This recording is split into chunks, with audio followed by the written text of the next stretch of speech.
Bom dia, boa tarde, boa noite, meus lindos e lindas nerds de todo o Brasil. Sejam bem-vindos ao primeiríssimo episódio do nosso podcast Pode Pá RP. Palmas pra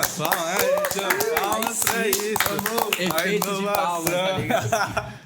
Estamos aqui nos estúdios da Escola de Comunicações e Artes da Universidade de São Paulo, famosa USP, para falarmos sobre um tema muito interessante que permeia todos nós habitantes desse mundo altamente globalizado e consumista. Agora, para apresentar um pouquinho para vocês, vamos falar sobre o nosso podcast e o objetivo dele, que é de realizar uma discussão sobre a indústria cultural, trazendo as bases teóricas e, ao mesmo tempo, buscando trazer exemplos práticos e presentes no nosso cotidiano. A partir disso, agora vamos apresentar um pouquinho de todo mundo que tá aqui na mesa. Sou Gabriel, faço publicidade e propaganda, sou bicho, ou seja, calouro de publicidade de 2023. Agora eu tô aqui com o meu amigão Paulo. Vai falar seu apelido não? Pra quem te conhece? Verdade. Vários conhecedores do... Sem juro, ou pros mais íntimos da ECA, sem juros, meu apelido aqui. Famosíssimo, vereador da ECA também. Com certeza. Eu sou o Paulo, gente, prazer. Tamo aqui, né? Também sou bicho. Perges. O tal do Perges. Vamos junto aqui, descobrir muito, aprender muito aqui com o nosso professor. E é isso, eu vou passar pro meu amigo Enzo. Eu sou o Enzo, eu tô fazendo relações públicas aqui na ECA e todo mundo aqui é bicho, né, mano? Todo mundo aqui no primeiro semestre e é isso. Boa noite então, pessoal. Eu sou o Pedro, também sou estudante de publicidade e propaganda aí junto com Sem Juros e o Paulo. Sem Juros é o Gabriel, pra quem não conhece. E é isso, tô muito empolgado de estar aqui. Eu agradecer ao Walter pela presença e vamos lá. É isso. Inclusive o nosso convidado, que ainda não vai se apresentar, vai introduzir ele, que a gente tem que bajular ele antes dele ser Pô, o cara, ele... Mano... Inclusive ele... Ilustre, tá? Exatamente. Aí, ó. Ó o convidado ilustre chegando. Convidados ilustres. Tudo bem? Faltou uma pessoa aqui da nossa equipe de se apresentar. Júlia, fala um pouquinho aí sobre você pra gente aí. Se apresenta pro nosso público. Bom, meu nome é Júlia, sou estudante de turismo. Oi, Júlia. Tudo bem, Ju? Só isso? Então tá ótimo, tá perfeito. Aí agora, introduzindo aqui Walter, nosso convidado ilustre, que topou estar com nós, míseros calouros da graduação. Pronto. Walter, que já foi gente como a gente e decidiu ser novamente, né, Walter? Formado em História aqui na FEFELESH e agora bicho de Educomunicação na ECA, vulgo melhor instituto da USP. Além de ser muito famoso na internet, tendo várias aulas bombásticas no canal do YouTube Se Liga Nessa História. Já assisti muito. Me ajudou a passar na universidade. Eu também. Monstro. Canal esse para vestibulandos e que conta com aulas de História, Sociologia e Filosofia. Se faltou alguma coisa? Hoje a gente ensina todas as disciplinas que estão no ensino médio. E obrigado por essa introdução. Eu realmente fiquei com dificuldade, assim, de me conter. Muito elogio, né? Merecidos, pô. Com certeza. Muito agradecido. Espero um dia merecê-los e que a gente possa ter uma boa conversa sobre indústria cultural. Eu tenho, sim, esse projeto chamado... Começou como Se Liga Nessa História, hoje chama Se Liga em Vestibulares, para ajudar o pessoal, através de diferentes mídias, a conquistar um objetivo que fez parte da minha vida e da de vocês também, que é de ingressar na universidade pública. Eu estudei a minha vida inteira em escola pública, então sou filho de borracheiro e dona de casa, então para mim foi essencial ingressar na universidade pública lá em 2007, faz muito tempo em História na FEFELESH, e agora novamente estudando Educomunicação e adoro o curso, adoro a ECA e tô adorando estar aqui. Caraca, interessante demais, velho, porque esse prazer é todo nosso. Antes da gente ir pro tema, deixa eu só perguntar, por que você escolheu Educomunicação? Tem a ver com as aulas na internet? Eu, com todo respeito à história, eu amo história, acho que a minha primeira pergunta foi sobre história, foi quem foi a primeira pessoa a existir nesse mundo, acho que eu tinha uns 5 anos, então história faz parte da minha vida, mas quando eu me vi trabalhando com as redes sociais, com a internet, né? Seja com a plataforma do YouTube, ou TikTok, Instagram, essas redes todas, eu percebi que o que eu havia estudado não dava conta das demandas atuais da galera. Então, Educomunicação caiu como uma luva, porque realmente fala sobre essa comunicação atual, né? Fala sobre essas possibilidades múltiplas de comunicação atual. Então, é uma forma de atualização que eu estou adorando. Pô, bacana demais, velho. Cara, é uma honra, de fato. Ter voltado aqui. Não tem jeito. Cara, engrandecendo o nosso podcast aqui. Engrandecendo. O cachê dele foi caro, gente. Não, foi muito caro, não queria dizer nada ao professor. Gente, tem um ótimo salgado aqui, o restaurante aqui do lado da Dona acabei de Leoa, comer. né? Obrigado por terem A gente teve que levar ele na Dona Leoa, filha dele. Nova contratação. Pode ir pra RP. Alguém quer fazer algum comentário em cima disso ou podemos começar o conteúdo já? Vamos começar aí, sim, Júlio. Vamos lá, então, que o pessoal deve estar muito animado para aprender sobre indústria cultural ouvindo a gente aí. Vamos ver. Eu mesmo tô aqui sedento por aprendizado, cara. Então, vamos começar do conceito de indústria cultural, né? O conceito de indústria cultural ele é desenvolvido por Horkheimer e Adorno na obra A Dialética do Esclarecimento, publicada em 1947, e em que eles abordam diversas das faces dessa indústria que vem se perpetuando pelo mundo globalizado há muito tempo já, e em que eles fazem previsões naquela época que são presentes nos dias de hoje. Você vê a tremenda grande análise deles, e que inclusive um pouco antes da gente gravar, o Walter estava até comentando com a gente, né, de como é difícil achar gente que discorda deles. É de praticamente todo mundo só concorda com a análise deles, né? Muito difícil achar opinião E divergente. parece que as redes sociais e toda essa rotina, esse nosso cotidiano está mais próximo do que eles diziam do que há 10 anos atrás. Então é até assustador. A cada dia é mais verdade as análises deles, né? Cada dia que passa, eles falam um negócio que a gente vai tocar mais pra frente do cinema também, de como é a extensão do mundo. Você vê que cada dia é mais verdadeiro isso. Então ouçam o podcast até o final. Fiquem até o final. Vai ser revelador, gente. Inclusive, a continuação aqui é exatamente isso. Que há muito tempo já em que eles fazem previsões daquela época que são presentes nos dias de hoje. Mas deixamos para ir abordando elas durante o episódio, porque senão vamos entregar a maior paçoca do podcast, aí não tem graça. É o Mr. M. A gente é o Mr. M dos podcasts, galera. Essa referência aí, quem pegou, pegou. Vamos revelar o segredo. Aí agora eu tenho certeza que quem tá ouvindo a gente deve estar se perguntando assim no fundo: nossa, mas no que consiste o conceito de indústria cultural? Então agora a gente responde para vocês. Indústria cultural é o termo usado para designar todo o complexo industrial de produção e distribuição de bens culturais. Ela não se refere somente aos dispositivos eletrônicos, mas à apropriação desses veículos para a grande indústria, visando o lucro e estabelecendo padrões de comportamento nas massas. O momento histórico em que o termo foi criado, lá no início do século XX, a movimentação dos trabalhadores era um perigo real. Deste modo, a manipulação do comportamento era importante. E isso é muito interessante de se comentar, por causa que para as grandes indústrias, as pessoas que querem manipular as pessoas, é bem mais fácil elas fazerem isso se todas as pessoas pensarem igual, né? Pensarem da mesma forma. Então é bem mais fácil você ter no controle dessa grande centro de manipulação em massa, fazer todo mundo pensar da mesma forma, porque não existe discordância, né? Não existe divergência. Então é bem mais fácil de discordar. Aí agora é uma pergunta, né, para o nosso convidado. Você, Walter, como professor de história, você poderia falar um pouco do momento histórico em que esse texto da indústria cultural foi escrito? É lógico, vamos lá. 1947, a Segunda Guerra Mundial já acabou. Então a gente já teve os 60 milhões de mortos ou mais.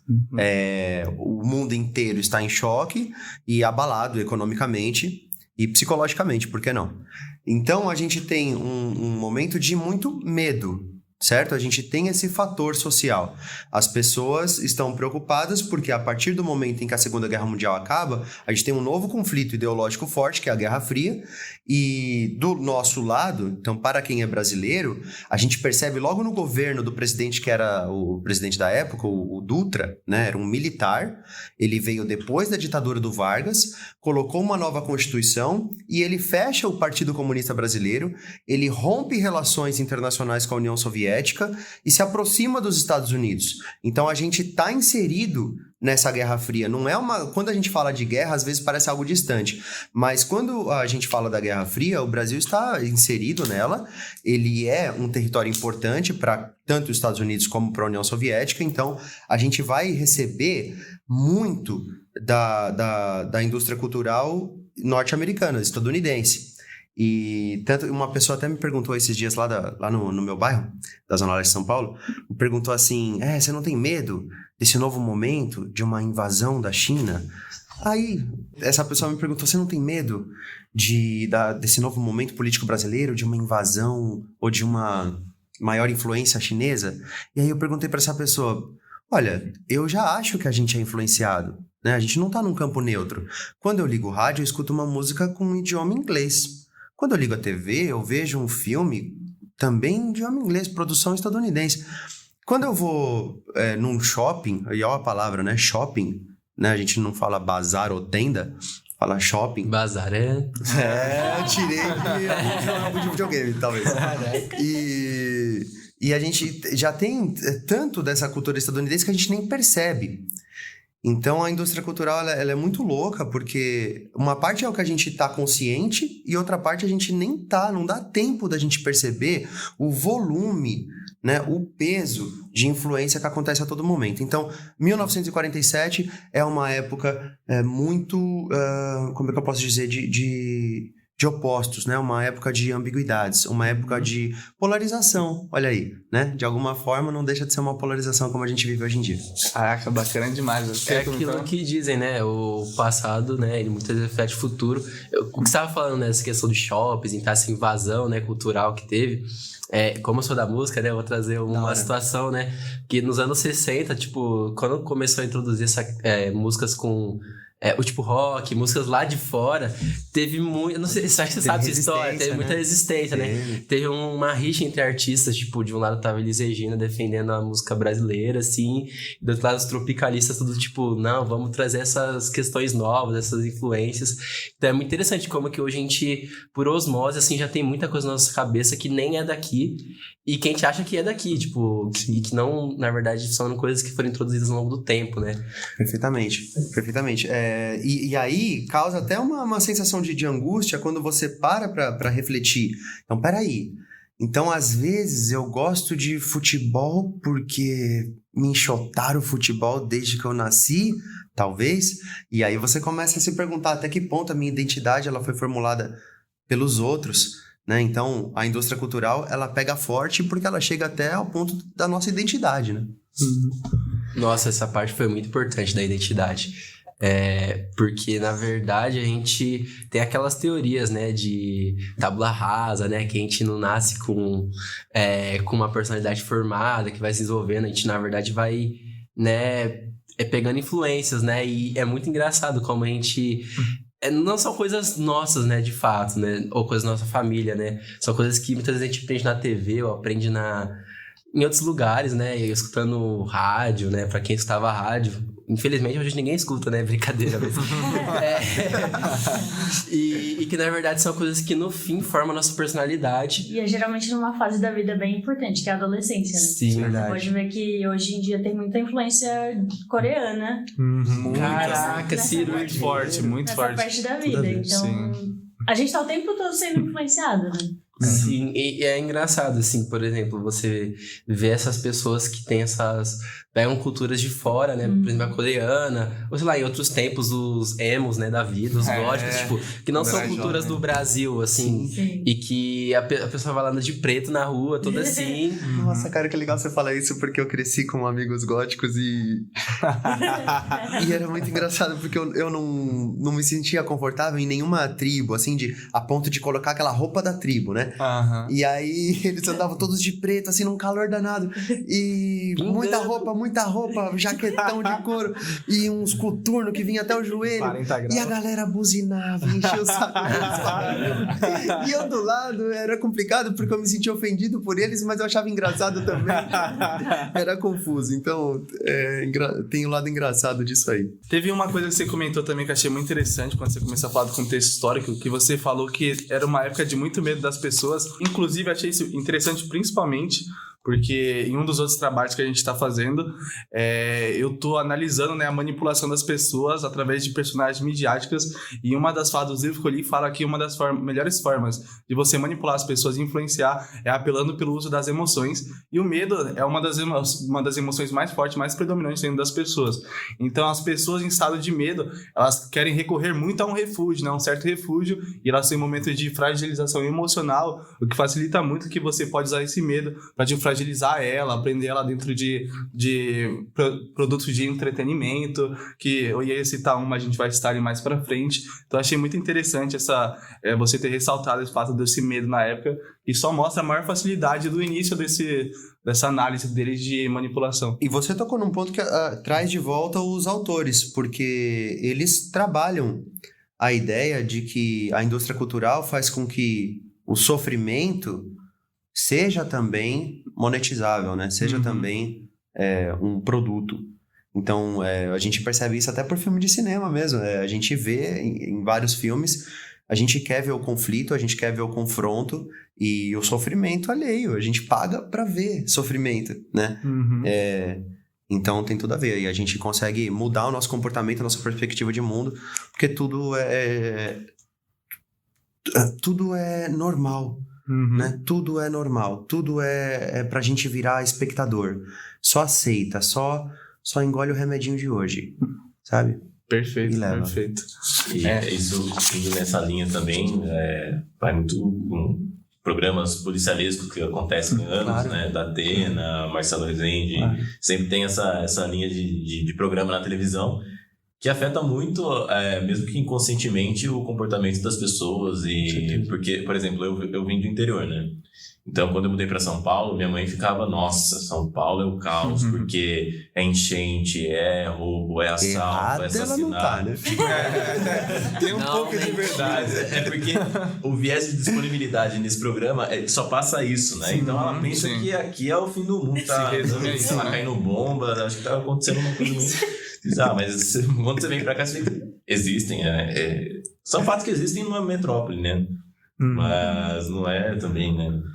Sim, a distorção, né? A distorção da realidade. Lembrei daquele. Desculpa. Que isso? É do filme que eles colocam, tipo, filmes estadunidenses, quando eles vão fazer sobre a América Latina, eles colocam sempre um filtro amarelado. É verdade. Então é um pouco disso, né? Uma visão O meio cara de regata com aquela... distorcida, né? Parece que o Dos filtro países. sépia é automático, né? Eu vou fazer no filme latino, o filtro sépia vem assim na caixa. Teve uma questão engraçada esses dias que em Nova York teve Eu um vi. incêndio no Canadá que Nova York ficou amarelado, assim. Só fez essa graça, né? Tipo, Porque aconteceu com eles. Perfeito. A gente explorou bastante essa parte aí, né? Acho que deu pra falar legal dessa parte. Então, dando continuidade, né, nos pensamentos dos autores, no texto, eles citam que a indústria cultural era subordinada às chamadas grandes indústrias, ou seja, aos grandes monopólios da época, como o setor petroquímico e de mineração. Agora, perguntando novamente, né, pro nosso queridíssimo, né, convidado ilustre, você acredita, Walter, que ainda exista essa relação de patrocínio nos dias atuais? É uma pegadinha, porque eu acho que todo mundo não, né? Eu penso que as pessoas aqui desse local, imagino, que elas acham isso aí, que elas concordam com isso, com essa ideia de patrocínio, com essa ideia de influência financeira. E aí, uma coisa é o patrocínio que todo mundo sabe que existe. Outra coisa são os fluxos financeiros que a gente não percebe que existem. Então, por exemplo, eu trabalho com redes sociais. Já teve um tempo não. Para cada rede social, quando você inicia o trabalho nela, existe uma praxe, um modus operandi, uma forma de aquela plataforma lidar com o produtor. E existe uma tendência de, conforme mais produtores entram nessa plataforma, a plataforma costuma mimar menos esses produtores. Então, quando o YouTube começa, os poucos produtores de YouTube eram muito mimados pelo YouTube. O YouTube pagava treinos, sabe? Pagava lanchinhos e cervejinhas para os produtores ficarem felizes, animados e produzirem mais. E aí, conforme tem uma concorrência grande, eles vão largando mão. Literalmente. E aí, você percebe que nas redes sociais tem um momento que o próprio produtor se vê forçado, pressionado a pagar uma publicidade para ele poder ser visto. E aí você se pega numa situação meio que de pirâmide, porque você é produtor, mas você está consumindo a rede social para que você possa estar ali. Então, esses patrocínios, o direto, ele é mais simples de entender, mas tem outros que acho que não sei se a gente pode chamar de patrocínio, mas existem fluxos financeiros muito complexos acontecendo no nosso tempo atual, que para nada vão em oposição ao que foi dito pelos autores, Pelo contrário, acho que intensifica e deixa mais complexo o debate, sabe? Sim. E teve até uma mudança, né? Eu acho que na estrutura do capitalismo, assim, né? Que hoje as grandes indústrias são indústrias de dados, né? São o YouTube, por exemplo, com o Google, né? Que faz parte do Google. A Amazon, que tem a Twitch também, ela tem ela oferece o serviço, né? De servidores e tal. Então, teve uma mudança até na estrutura desses patrocinadores em si, né? Perfeito. Eu não sei, é por isso que eu falo o termo patrocínio, né? Porque agora existe uma prática que parece ser um drible ao patrocínio, porque o patrocínio parece um pouco demodé, parece que tá declarado demais que a coisa foi comprada. É mais fácil eu chegar de canto ali, no cantor ali, de um certo estilo musical, falar que ele vai fazer um show e eu pago tanto pra ele se ele falar bem do meu governo. E aí, se ele falar bem do meu governo, eu perdoo uma dívida dele, uma dívida bem milionária, entendeu? Uhum. Então, mas não é um patrocínio. Você não pode falar que é um patrocínio, mas tá dentro dessa lógica, né? De você, de alguma forma, manipular e construir uma hegemonia a partir do dinheiro. Você constrói uma hegemonia de pensamento, de comportamento, do que é normal, do que não é, a partir do dinheiro. Só que as pessoas nem estão sabendo mais, porque talvez não chame mais patrocínio, né? Boa, interessante. Sobre isso, né, eu vejo que a relação de subordinação da indústria cultural perante as grandes indústrias foi modificada ao decorrer do tempo. Eu digo isso pois temos gigantes da tecnologia como a Meta, que é a detentora do Facebook, do Instagram e do WhatsApp, né, acho que todos aqui conhecemos, e a Alphabet, que é a dona do Google e do YouTube, exercendo um poder de difusão muito grande sobre as pessoas, né? Pensando por esse lado, atualmente a relação entre essas indústrias tornou-se de algo mais simbiótico para que todos saiam lucrando, pois ambas elas manipulam muitas pessoas, têm esse poder de manipulação, de criação de opinião de quem está seguindo, e também elas são muito boas nessa criação de dados sobre esses públicos, né? Essa percepção faz sentido para vocês? Eu acho que faz sentido, porque se você pegar a visão que os autores tinham, né, desses patrocinadores aí que eram a metalurgia, a petroquímica, no Brasil a gente tem muito exemplo do agro, né? Que acho que a grande indústria no Brasil é o agro, e eles patrocinam cantores e tudo mais. E então, você entra no Spotify, no top 100 lá de músicas mais ouvidas no Brasil, acho que 90% é cantor sertanejo, né? Nas rádios também, né? Tem bastante difusão dessas músicas. E então, para que essas músicas estejam em destaque, é feito aportes financeiros nessas plataformas, né? Então é uma relação que tanto o cara que está patrocinando está ganhando, porque ele está difundindo ali um estilo de vida, quanto a própria plataforma que está recebendo esse aporte financeiro também está ganhando financeiramente, e é um ciclo, assim, eu acho que de retroalimentação que os dois lados vão conseguindo ganhar, né? Perfeito, porque o chique é ouvir aquela música através daquela plataforma, num certo lugar, né? Então, eles vão somando essas demandas que a gente fica desesperado para tentar, de alguma forma, alcançar, como se fosse uma fome que a gente nunca consegue saciar, né? Porque, no fundo, eles nunca vendem o que a gente realmente quer, né?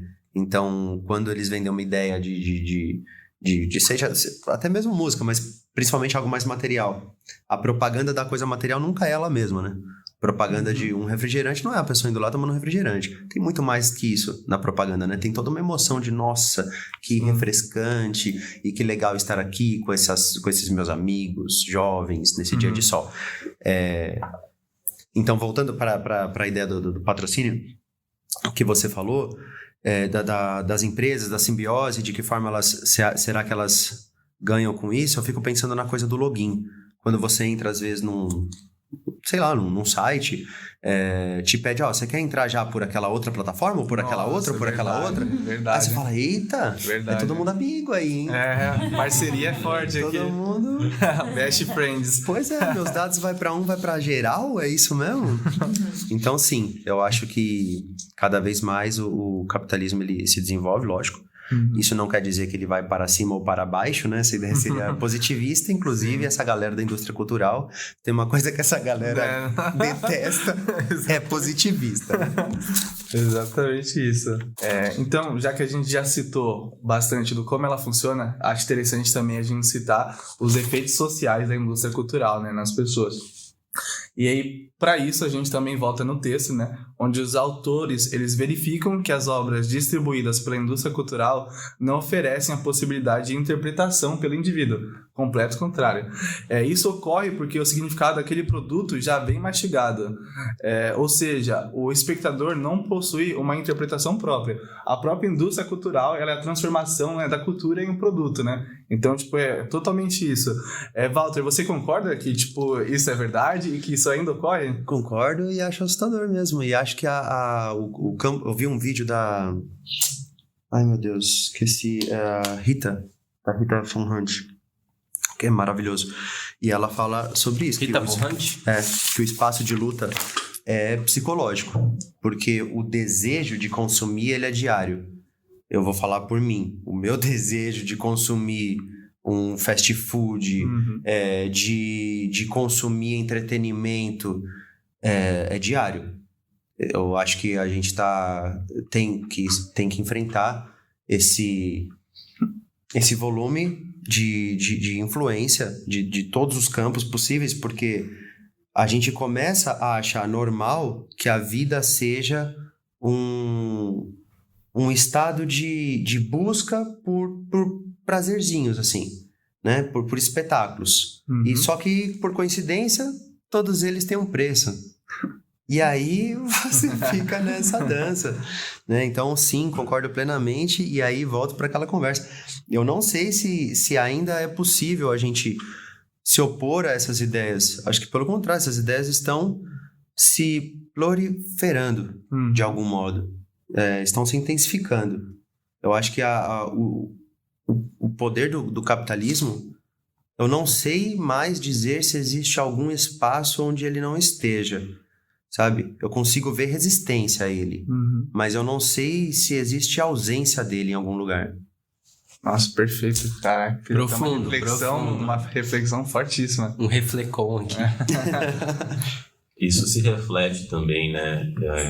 Porque recentemente estava tendo uma discussão sobre os filmes de herói. Que está sendo muito recorrente ter filmes de herói. Muito forte, Se você vê as maiores bilheterias dos últimos anos, é filme de super-herói. Marvel. Parece um filme enlatado. Assim, e assim, uma simplificação também, né? Da interpretação do espectador. Porque o filme de herói normalmente é um bem contra o mal ali, acontece algumas coisas no filme, e aí, no final, bem vence, né? Não sei. Mas está tendo essa discussão do empobrecimento, né? Da exploração dos sentimentos do cinema, né? Como uma maneira de reflexão. Então, acho que isso vai muito nessa linha, né? De você já dar algo não é nem interpretável, né? Você toma isso aí, se esquece da sua vida e dos seus problemas e consome isso aí, essa cultura que a gente está vendo para vocês. Por isso que é legal essa conversa que vocês montaram, gente. Pra gente poder, de alguma forma, não só conversar entre nós, mas que mais pessoas possam pensar sobre isso, né? A gente, vou falar como professor, assim, a gente gosta de falar o que aprendeu, o que estudou, mas de maneira alguma eu quero me colocar aqui como entendedor de uma verdade, assim, até porque a verdade ela é construída e a gente está exatamente tentando entender essa construção toda. Perfeito. E sobre esse daí que vocês levantaram muito bem, né, da falta de opinião das pessoas, falta de liberdade de interpretação, eu lembro de um vídeo que eu vi há um tempo atrás, me apareceu ele no YouTube, de um marqueteiro, eu não lembro o nome dele, mas eu lembro que tipo, ele tem um monte de livro falando sobre esse tipo de coisa, que ele fala da mulher dele, que ele sempre via ela em casa vendo um comercial, né, uma publicidade do McDonald's.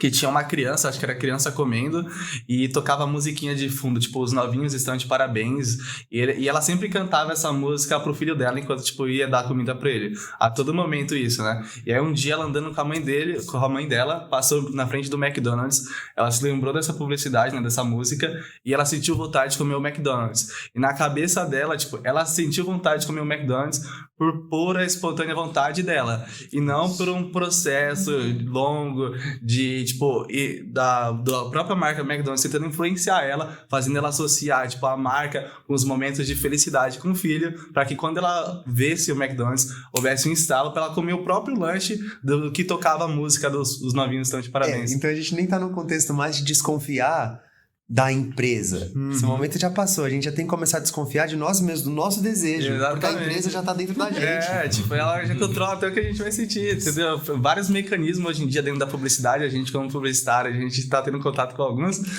são vários mecanismos pra, tipo, as pessoas acharem que elas estão pensando, mas ao contrário de tudo isso, é elas acharem que estão pensando. Aí quando você vê, você tá escutando um podcast de indústria cultural.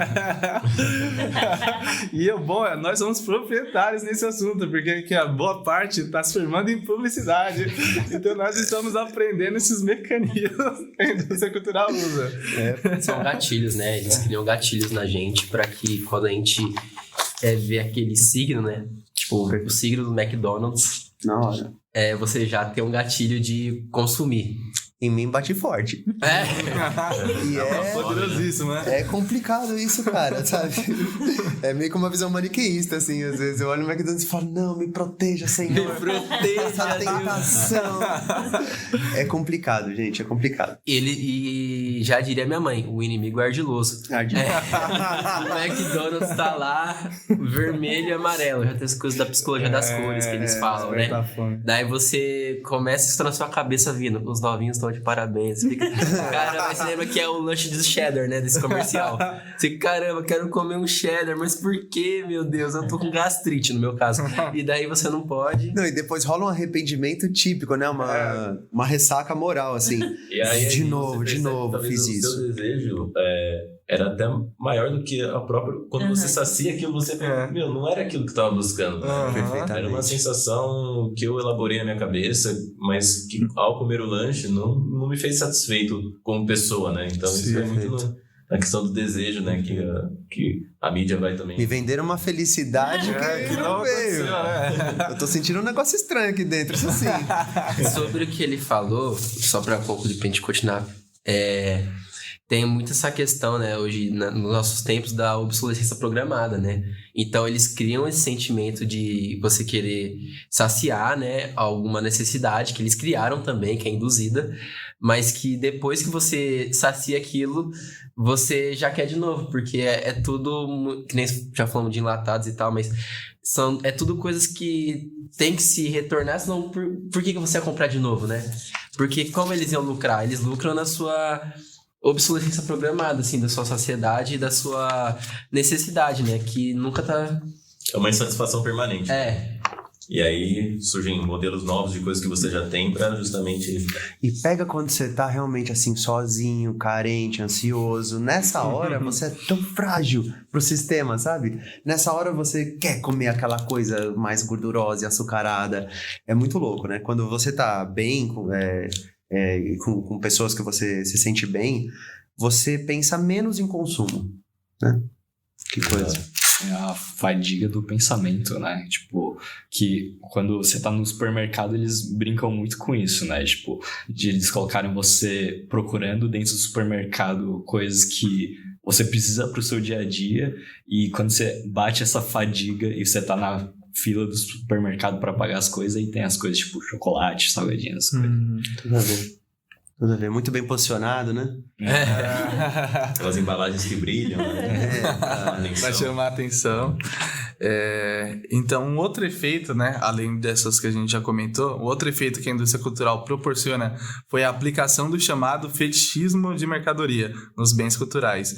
Com isso, os indivíduos davam mais importância no ato, por exemplo, de ir ao cinema ou ao teatro do que experienciar o filme ou a peça. Com o avanço das redes sociais, esse aspecto foi muito potencializado. Então você vê muitas situações onde as pessoas vão a um show ou festival musical apenas para postar nas redes. É interessante notar que a própria produção do evento potencializa tal comportamento, criando painéis instagramáveis. E isso é muito comum, principalmente dentro... Ele até usou o termo instagramáveis, principalmente dentro do Instagram, em festivais, que tipo, a gente vai ter um festival aqui pra frente, né? Festival não, vai ter um show aqui pra frente de... Como que é o nome da música ali no Brasil? A Taylor Swift, né? A gente vai presenciar isso novamente também, tipo, as fãs tipo, são apaixonadas, mas é algo que entrou tanto na nossa cultura que ainda assim a grande maioria das fãs vão perder tanto tempo de viver realmente o show dentro do celular, naquele vídeo de câmera, lá assistindo o show. Assistindo o show pela tela do celular. Eu gostaria de fazer uma oferta, ó, metade do preço você não pode levar o celular. Ia ser muito bom. Será que a pessoa aceita? E eu acho que ainda assim é capaz de não aceitar, porque hoje em dia virou um padrão tão forte. Essa é muito legal, nunca tinha pensado nisso. Maravilha, o que você quer mesmo? Você quer o show ou você quer outra coisa, né? Que doido isso. Virou algo muito forte. Virou algo muito forte. Eu percebi isso tipo, quando eu fui no Hop Hari, acho que eu tinha tipo, uns 14, 15 anos no Hop Hari.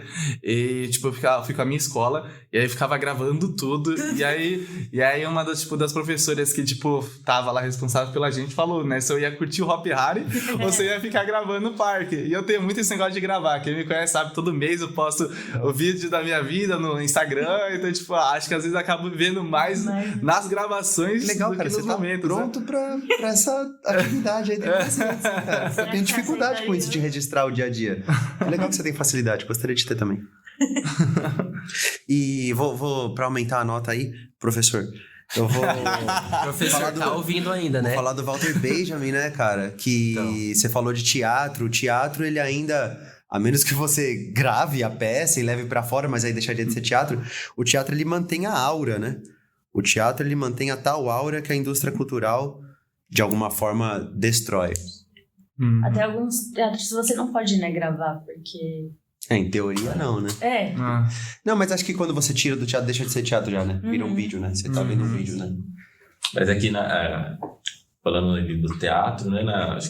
Acredito que na época lá dos autores escreveram, o teatro era o evento social, né? E aí você vê que o texto é atual, porque muda o modelo, mas hoje, em vez de você ir no evento social, você está na rede social, né? Fazendo as mesmas coisas que aquelas pessoas antigamente faziam. Então é interessante pensar quanto visionário, né, os autores foram a fazer esse texto.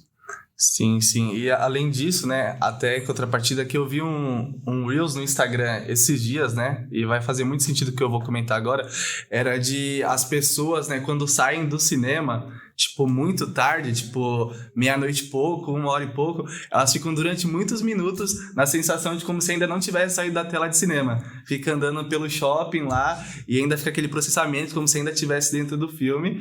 E é esse fato aqui que eu gostaria de dar curiosidade aqui, que além disso que a gente já comentou, a indústria cultural, ela ultrapassou essa esfera, né, de sensação de consumir.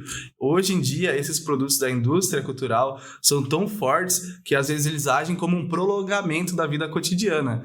E além desse fato do cinema, que eu citei aqui do Reels, que tipo bombou no Instagram, um outro exemplo disso é o Big Brother, que é um reality show cheio de pessoas fazendo coisas super triviais a todo momento, em que as pessoas fazem coisas que a gente faz frequentemente em nossa vida cotidiana, como fofocar, discutir, beijar, etc.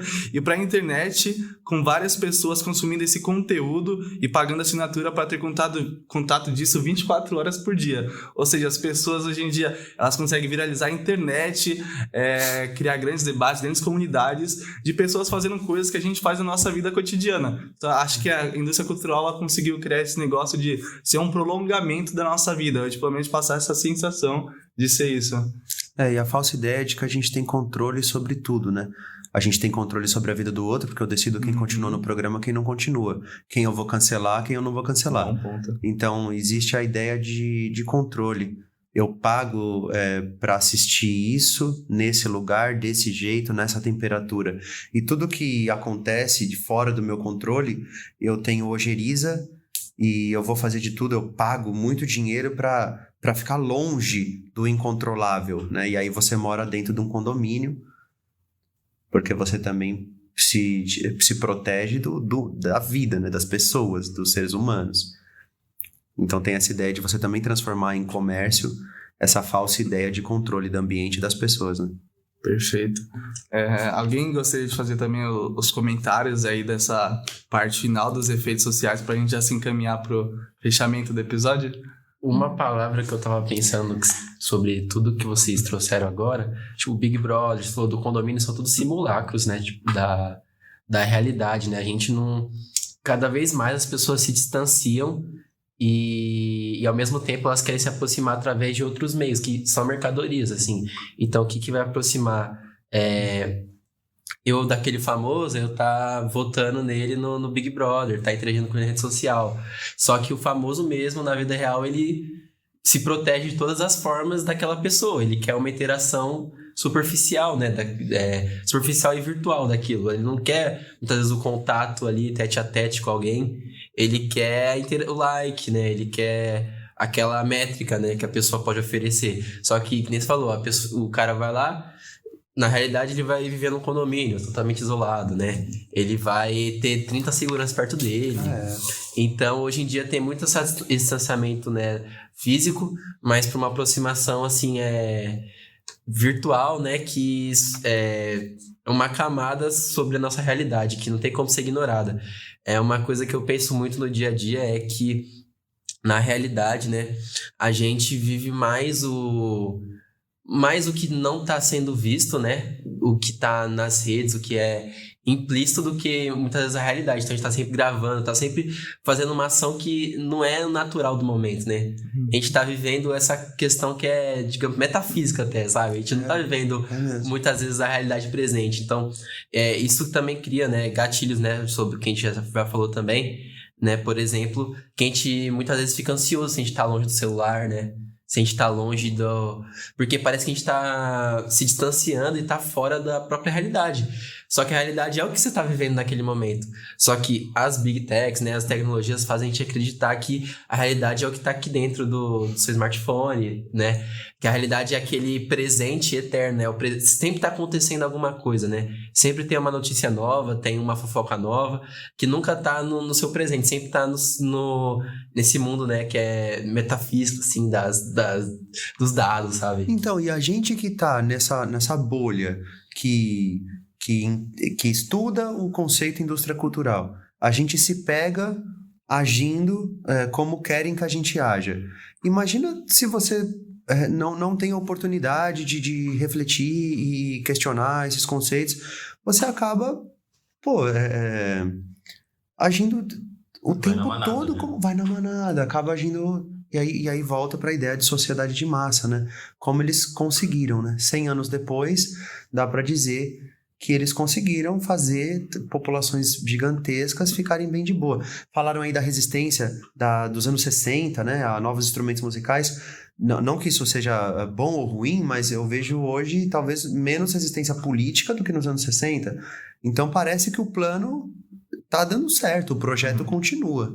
Né? Menos resistência, mais espetáculo, mais entretenimento, money. Assim, uma pergunta que eu tenho, acho que já vai finalizar, né? Não sei, pelo roteiro, sim, mas eu tinha lido que o Benjamin, né, ele teria dito que, na verdade, a indústria cultural, ela, vendo por outro lado, ela integra as pessoas, né, na sociedade, assim, tipo, abre as portas para coisas que a grande população não teria antes, certos tipos de arte. Tem isso. Você acha que isso é benéfico, ou mais benéfico, ou não é? Porque, na realidade, né, pode ser que as pessoas, por serem controladas de alguma forma, esse é o malefício, né? Mas, por outro lado, elas estão tendo acesso a coisas que elas não teriam antes. Diferente do Walter Benjamin, que falava com propriedade que ele era contra isso...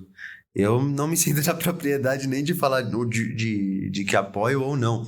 O que eu penso é que existem vários anzóis, várias armadilhas, e acho muito legal sua pergunta, que a gente tem que tomar muito cuidado para não confundir uma resistência com uma armadilha.